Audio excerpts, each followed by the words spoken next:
Au pied de la tour Eiffel désertée, le moindre passant est contrôlé. Pour faire respecter les consignes de confinement, la présence des forces de l'ordre a été renforcée. Au ministère de l'Intérieur, Emmanuel Macron avertit. C'est une course de vitesse engagée avec le virus. Nous sommes au début de cette crise.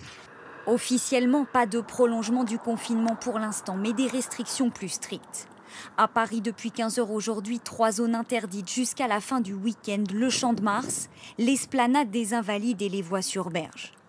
Les dérogations pour se déplacer dans ces secteurs concernent uniquement les riverains habitant à proximité, les entreprises essentielles à la vie de la nation et les livreurs chargés de l'approvisionnement de ces entreprises et des habitants à proximité.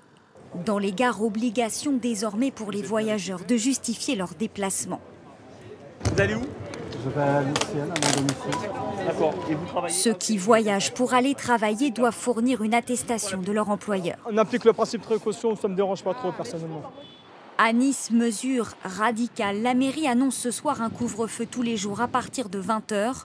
La promenade des Anglais est désormais interdite. Des plages fermées sur une grande partie du littoral français. Ce matin, pourtant, les consignes avaient encore parfois du mal à passer.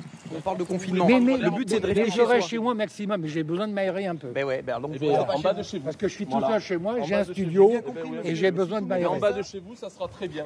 Ceux qui ne respectent pas les consignes encourent une amende de 135 €.